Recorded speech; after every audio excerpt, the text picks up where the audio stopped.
Hello besties, welcome back to my YouTube channel. Today we are going to be talking about every single book that I read in 2025, and not only are we talking about these books, but we are ranking them from worst to best. I wanted to shout out Sarah. She's one of my favorite creators here on YouTube, and she's done this video a couple times, and so I got the idea from her. Thank you so much, Sarah. I'm obsessed with you and your videos. And lastly, before we jump into the video, you might be wondering, Olivia, I already watched your video on the top 10 books of 2025, which if you guys are only interested in my absolute favorites of the year, you guys can go ahead and check out that video. I will link it in the description box. However, in that video, I do not talk about rereads at all. I reread 5 of my favorite books this year, and so the order gets a little bit shuffled in this video. I think that's all I have to say in this introduction though, so without further ado, let's talk about every single book that I read in 2025. Last year, I read a grand total of 53 books, which is towards the top of number of books that I've ever read in a year. I'm very proud of that, just over 1 book a week. And a little genre breakdown for anyone who is interested. Last year, I read 20 romances, 13 fantasies, 12 fiction, 4 mystery thrillers, 2 memoirs, 1 novella, 1 dystopian. So that's all 53. And then of course, 5 of those were rereads. And according to my Goodreads 2025 year in books, I read 21,418 pages. I feel like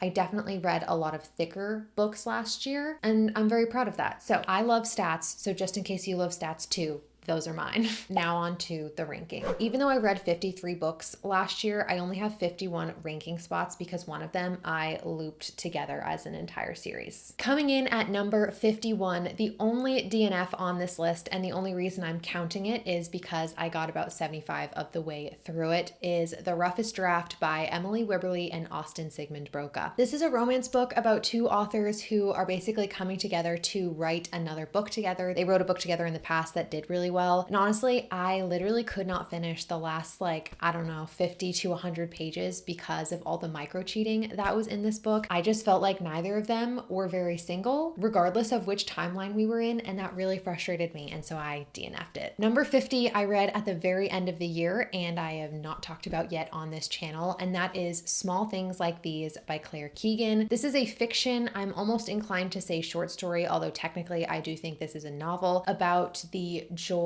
of Christmas. And while a lot of people really love this, I really did not. Unfortunately, I found the writing very confusing, very roundabout. I didn't like the characters, and it just to me did not feel at all like the meaning of Christmas, and I didn't like it at all. Number 49 is a big shocker, and that is One True Loves by Taylor Jenkins Reid. I absolutely love most of Taylor Jenkins Reid's books, but unfortunately the reason that I did not like this book very much is because of the nature of the love triangle in this story. I don't like love triangles as it is, but I feel like the way that the love triangle was done in this book was just so unnecessarily complicated and so unnecessarily frustrating. I think in retrospect, I maybe should not have picked up this book because based on the back of the book, I could already sense that I probably wasn't going to like it, but I went against my gut. I read it anyway, and I really did not like it. Number 48 is Less by Andrew Sean Greer. I read this at the beginning of the year, and I am telling you now that I don't really remember a single thing about this book. The main character was completely unmemorable. I found him very frustrating, and he honestly just would complain about so many things about his life when I felt like he had a lot of really good things going for him. He was like a subpar author, and he was traveling all over the world.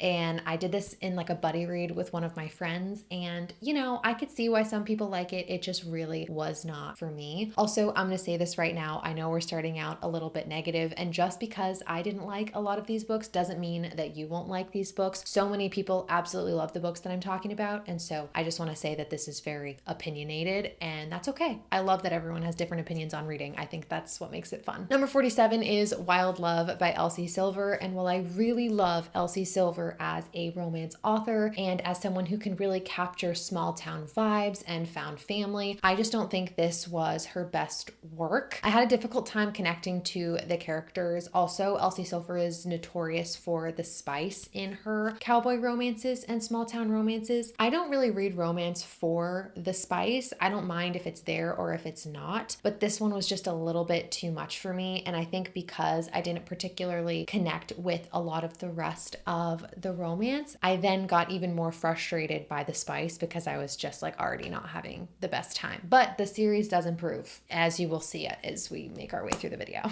I just realized that I don't own any of the books that I haven't loved this year, and I think that's really good. I am actually really happy about that. I have so many books next to me, but all of them are books that I pretty much enjoyed, so that's awesome. Next we have Reckless by Lauren Roberts. This is book 2 in the Powerless duology. I have found both of these books decent. Like, they're not my favorite books in the world. They're not my least favorite books in the world. I think I gave Reckless a solid 3. 2.75, 3, like in there. Like, this was not necessarily a bad book. There was just a ton of banter. And when I pick up a fantasy book, I want a little bit more action. I don't read fantasy for the romance. I read fantasy for a good romance in a good fantasy world. Like, finding that balance. One second. I think I was talking about Reckless, and basically I like a good balance between romance and fantasy, and I just personally felt like this book had a lot of banter, not a lot of plot, and I felt like I lost the direction that we were supposed to be going in this story, but it ended on a cliffhanger, and so I think I do want to finish the series. Number 45 is We'll Always Have Summer by Jenny Han, and I decided to read the Summer I Turned Pretty series this year because of the TV show coming out, specifically the 3rd season, and I was honestly getting a lot of FOMO seeing everybody watching this season of The Summer I Turned Pretty on TikTok, on Instagram, hearing my friends talking about it. And I didn't want to watch the show until I had read the entire book series. And so while I did pick these up knowing I probably wouldn't connect with them, I think the bottom line for me is I'm not a big love triangle girl, as I said before, and I'm also just not a huge fan of YA romance. That's probably one of my least favorite genres. For my stats, I just included these in romance, but if we're going to be technical, I'm just not a huge fan of YA romance specifically. And so We'll Always Have Summer was probably my least favorite of the series. We have officially made it to a book that I actually own,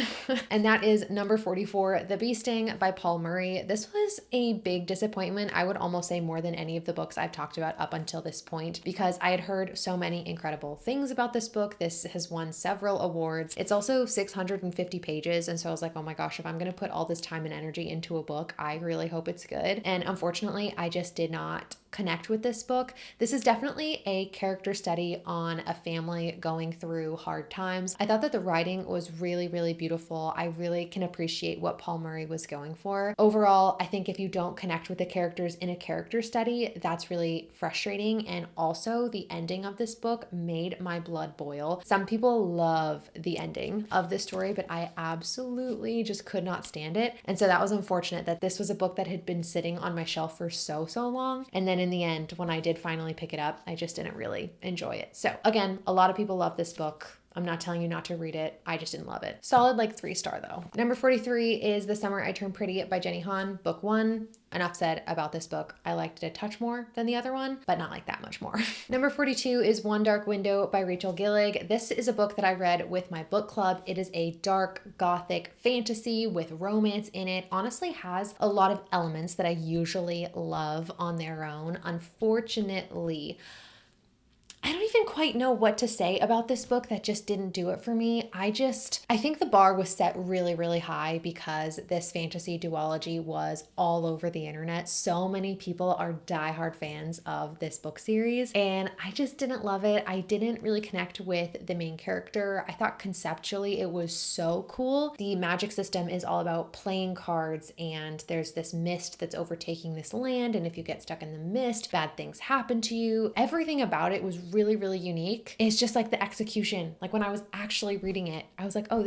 I'm not loving this. But again, the series gets a lot better, which is awesome. And again, you will see that later in this video. Hi besties, this is Olivia from the future. I really, really quickly just wanted to let you guys know that signups for my mail club for the month of March are going to be open until February 1st. And so if you guys are interested in receiving a bookmark, a newsletter on books coming out that month, a personal letter from me, and a word activity. You guys can sign up using the link in my bio. And for everyone who has already signed up for February, I did just want to let you know that our newsletter got a bit of an upgrade this month, and I am so excited for everybody to get this in the mail. As always, everything is linked in my description box down below. That is it for this little interruption. So now here's me back to talking about every single book that I read in 2025. Number 41 is The Girl with the Dragon Tattoo by Stieg Larsson. Potentially my biggest hot take of this entire video. I don't know. It feels like it is. This is a mystery psychological thriller that is maybe one of the most famous of all time. And this book is objectively literature. Like, it's good. I can acknowledge it. I had a decent time while reading this book. My issue is that this book is so incredibly dark to the point where I couldn't sleep. I was really anxious, and some people love that, but it actually was like ruining my day. Like, I was so disturbed by some of the things that I read in this book, but it is intellectually very stimulating. The author, Stieg Larsson, is clearly a mastermind. Like, I love how it ended. This is not a bad book. Like, we're kind of starting to get into the range of books that I liked. They're just not favorites for me. Then we have Don't Let Him In by Lisa Jewell. This is another psychological mystery thriller, and yeah, I'm just not a huge thriller fan, so it's not a huge surprise to me that some of the thrillers are ending up towards the bottom. But this book, the entire time that I was reading it, if I'm going to sum it up very quickly, I just kept asking myself, what's the point? Why am I reading this? It was good. I thought it was interesting. I also just, again, Lisa Jewell kind of borders on that range where it's just a bit too dark for me. Like, if you're someone who loves dark thrillers, this one is good. Nothing really truly bad to say about it. I just didn't feel a lot of purpose or joy while reading it. Number 39 is The Situationship by Abby Jimenez. This is a short story that goes in the Part of Your World trilogy, and the only reason I can't rate this higher is because it is so short that literally there's not enough content there to rate it. When I read this book and when I added it to my TBR, I thought it was like a full-length novella, but it is truly a short story, and that's my mistake and my fault, but it is logged into Goodreads. And so I thought it was really sweet. I thought it was really cute. I had a lovely time reading it. It just went so fast that there's literally not enough substance there for me to rate it any higher than the rest of the books that I'm going to talk about. But if you guys haven't picked up the Part of Your World series by Abby Jimenez, you absolutely should. And then finishing out the Summer I Turn Pretty series, we have It's Not Summer Without You by Jenny Han. I think this is book 2. Book 2 was definitely my favorite out of the whole series. Number 37 is Beautiful World, Where Are You by Sally Rooney.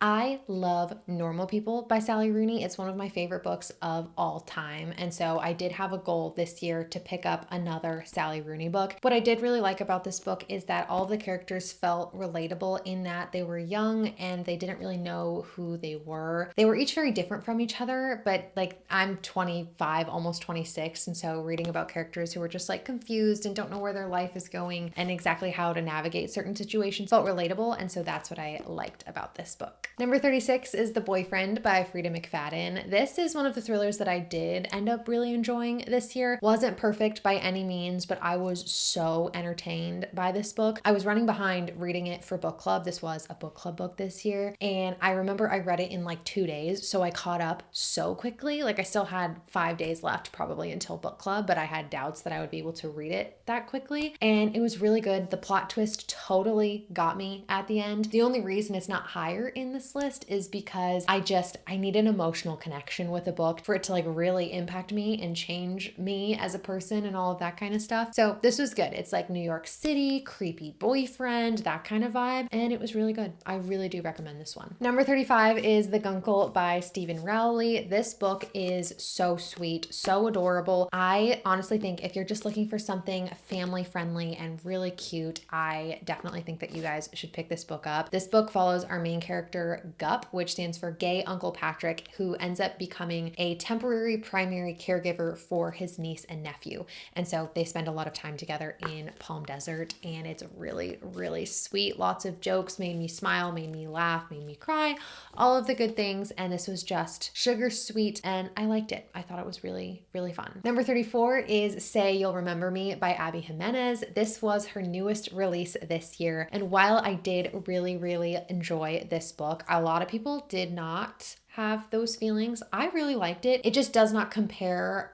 in any universe to the other books that I've read by Abby Jimenez. It has all of those Abby Jimenez elements that I really, really love. The emotional depth mixed with really good banter and really good humor, really adorable characters. I just think there were certain scenes that didn't quite land with me, and there were things about the pacing of the relationship that also didn't quite land with me, but great romance. Definitely recommend anything by this author. Number 33 is Sunrise on the Reaping by... oh, that's embarrassing. By Suzanne Collins. You should know I enjoyed The Hunger Games when I was a kid, but The Hunger Games was definitely not my favorite dystopian series. I was more of a Divergent girl, a Harry Potter girl, Percy Jackson. Sorry, friends, my camera cut me off. But Hunger Games was never my favorite, and so I read this one also with my book club, and I thought that it was really well done. I really enjoyed getting Haymitch's backstory. Also, like, if you know anything about Haymitch, we know this can't end like that well. And so there was a lot of sadness and darkness in this book. I'm really excited for the movie to come out. I will say that. There's just something so fun about reading a book and then watching the movie right after. And so this was good. It was an enjoyable time, mostly an enjoyable time. If you know, you know. And yeah, that was number 33. Number 32 is a bit of a surprise, but that is A Merry Irish Christmas by, I don't know how to pronounce the author's name. Is it Claudia Murphy, maybe? This was the spontaneous little Christmas romance that I decided to pick up this year. And honestly, one of my more preferred Christmas romances. You have a like house swap that happens. It takes place in the Irish countryside. There is a celebrity involved. The banter's pretty good. It's completely ridiculous, which is why it's not like a 5-star read or anything like that. But it's so fun, such a good time. Highly recommend for the holiday season. I told you guys this before, but the next book in the Rose Hill series, Wild Eyes by Elsie Silver, I thought was so much better than Wild Love. I read this one towards the end of this year, and this was so much better. It is small town romance, single dad. One of them's famous, really adorable. The characters are sweet. I really enjoyed the romance a lot more, and I did appreciate seeing all of the characters from book 1 pop up again in book 2. And because this one was so much better than the first book in the series, I do plan on continuing the series in 2026. Number 30 is Dance of Thieves by Mary E. Pearson. I finally got to this book this year. This, if you know, you know, this has been sitting on my shelf for so long, probably had been about 2 years, which is way longer than I like to keep books on my shelf. And I really liked it. I think my favorite part about this, honestly, was the romance, even though the romance wasn't a huge part of this book. I think unfortunately, what I didn't love about this is marketed as like major fantasy romance, and there are very few fantasy elements in here. Like, it just feels almost like a medieval or historical book, mostly with a romance. It did not feel very magical to me at all. And so I do plan on continuing this series. I'm just hoping for a little bit more fantasy vibes. There was some fantasy, just not as much as I like, but it was good. Definitely think you guys should pick this up if you're looking for a YA fantasy and you don't know what to pick up next. The Storied Life of AJ Fickery was the first book that I picked up in 2025, and it was so good. This is about a sweet man who one day has the surprise of his lifetime waiting for him on his doorstep.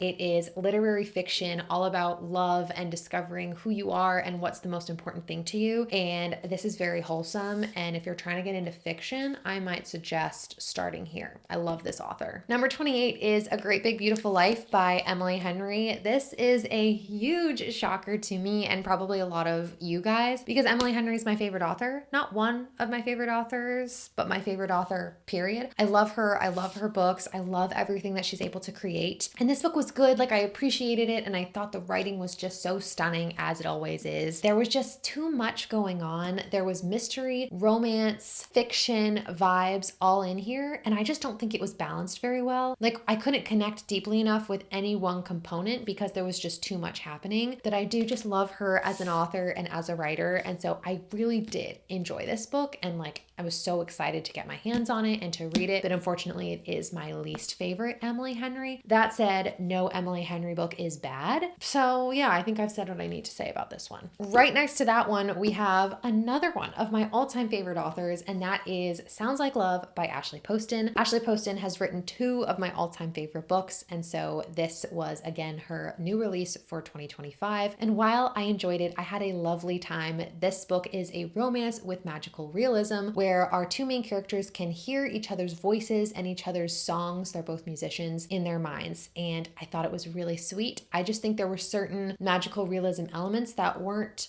perfect. They were a little bit confusing as a reader, and I don't like to feel confused. And I was also a little bit bored at times, not for the entire book, but at times. Ready or Not was my first book by Cara Bastone ever, and I loved this. I thought it was so good. I loved our main characters. Interesting thing happened for me with this book though. I read this like 30% of it thinking that the love interest was somebody else. And so I was getting really, really frustrated with it. And then I read the back of the book and realized that I had it all wrong in my head. And so I had to try it again a couple weeks later. Totally my own fault. Read the back of the book if you don't want to be confused. And when I read it that second time, I liked it so much better. This is Accidental Pregnancy. It takes place in New York City. With the accidental pregnancy, though, you know that it's happening right in the beginning. And I've realized that if an accidental pregnancy happens at the beginning of the book and we like watch them fall in love throughout the pregnancy, I really like that. It's the accidental pregnancy at the end of the book trope that I hate. Every Summer After by Carly Fortune was so difficult for me to place in this video because I would say that the first 90-80% of this book was literally a 5-star read for me. But the last 10% was actually a 1,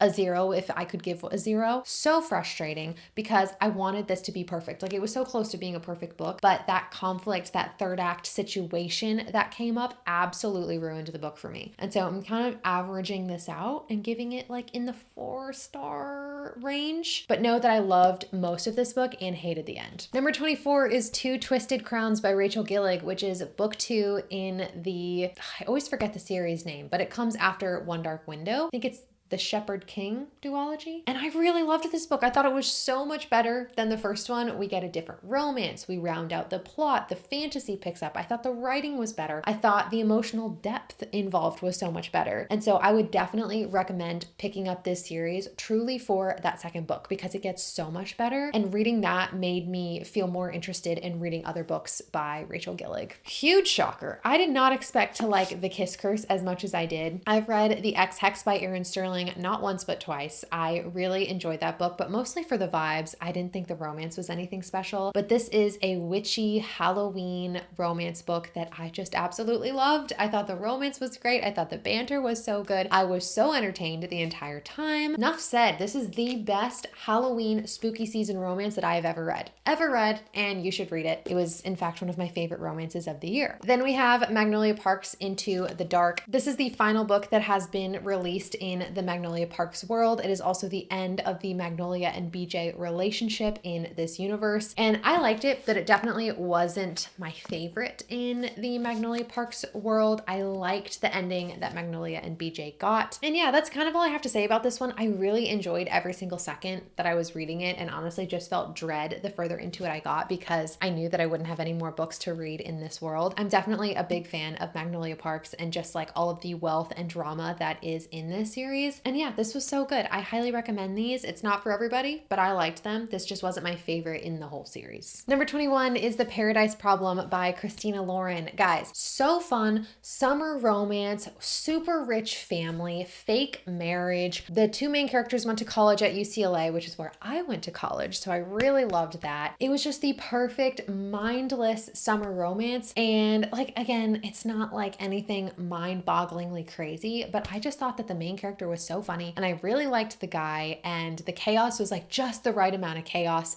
So silly, so fun. Great book to pick up during the summer. Hey guys, we're in the top 20. This is exciting. Number 20 is Martyr by Kaveh Akbar. This is a book that I am so surprised is in the top 20 because I really didn't know anything about it when I picked it up. This book was a hand-me-down from someone who thought I would really enjoy it, and it turns out I did. This is literary fiction. We have our main character Cyrus, who is basically obsessed with this idea of martyrdom, and he goes on this adventure to New York City to try and uncover what it truly means to be a martyr. And I thought this was really good, really thought-provoking, and you should definitely read this one if you get a chance. Number 19 is Out on a Limb by Hannah Bonham Young. This is easily one of my favorite romances of the year. I loved this. We have another accidental pregnancy trope. Crazy, but again, it happens right at the beginning. Our two main characters have the best one-night stand of their lives at a Halloween party, and then Wynn, our female main character, winds up pregnant, and they go on a journey together to figure out how to be friends and raise this kid. But obviously feelings get involved, and I'll leave you with that. Then we have Magnolia Park's The Long Way Home by Jessa Hastings. This is definitely my favorite in the Magnolia BJ romances. This is book 2 out of 3, again in that Magnolia BJ world. I just loved the progress that was made between Magnolia and BJ. They have an incredibly toxic and tumultuous relationship that we dive so deeply into, and there's all these family dynamics, and they're so rich, and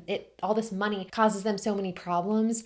And I just loved there's like a plot twist that happens sort of at the beginning of this book, and I loved what that brought to the story and the universe. Loved this book. Number 17 is The Wedding People by Allison S. Botch. This was a gift from my friend Claire. Shout out bestie Claire. I loved this book. I thought this was so good. This is fiction following our main character Phoebe, who books a room at this hotel, and it turns out she is the only guest there who is not at the hotel for a wedding. Like, everyone's there for a wedding. She ends up becoming friends with the bride super randomly, but she has a very dark plan that she's trying to execute, and we watch her as she makes certain decisions around this plan, and that's all I'm gonna say. Number 16 is The God of the Woods by Liz Moore. This is a mystery book that I absolutely loved. My book club read this book, and this is not thriller. It gets a lot of marketing that it's a thriller, but it's pure mystery. There are so many characters over so many different timelines, and it's really a test of you and your mind to see if you can put all of these different pieces together. Basically, we're looking at a girl who goes missing at a summer camp when 20 years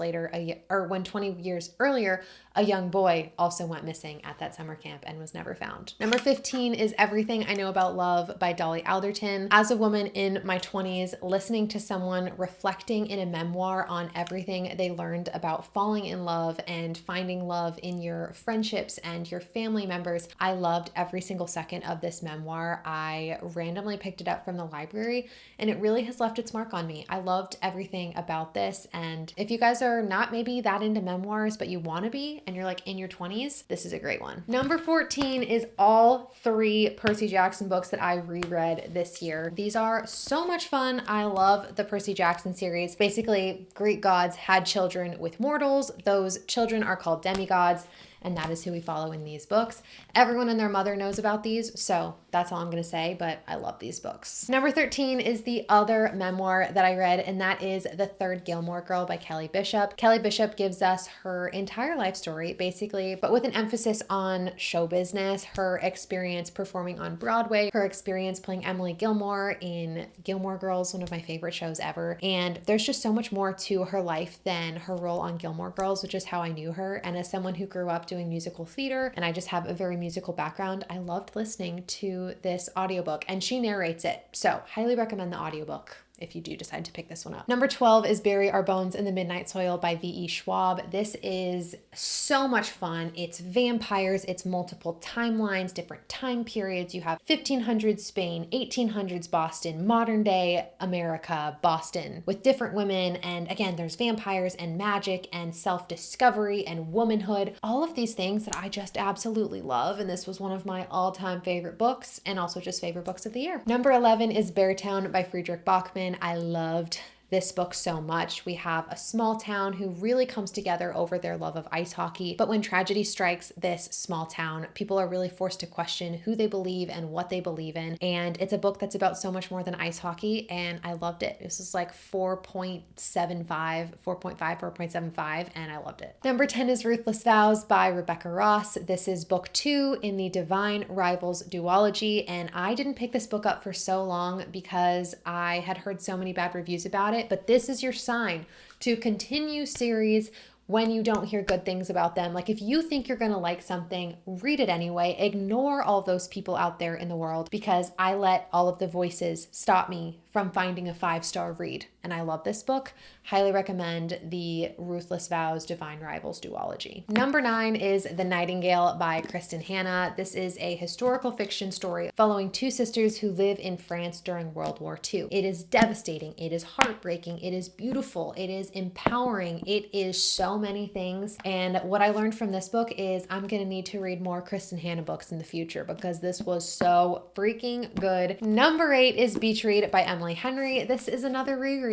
that I did, and I absolutely loved this. This book is about two authors who end up being neighbors, and they're both in these writing slumps. They cannot get a good book out on paper, and so they end up switching genres and falling in love. Number 7 is Tower of Dawn by Sarah J. Maas. This is a part of the Throne of Glass series, and I fell in love with the Throne of Glass series this year. I loved this book so much, and if you watch my channel, then you would already know that. Then we have Daisy Hates the Great Undoing. This is my favorite book in the Magnolia Parks universe. I love Daisy as a main character. I love her relationship with Christian, and I just love rich person drama. So I know I've talked about the Magnolia Parks books quite a bit already in this video, so I won't drone on about this one, but I love this book. I love this book. I love this book. Number 5 is a brick, and that brick is Kingdom of Ash, the final book in the Throne of Glass series. Again, I've talked about this book a lot recently, but this is your sign to pick up Throne of Glass. If you haven't picked it up already, this book is just the ultimate conclusion to an epic fantasy series,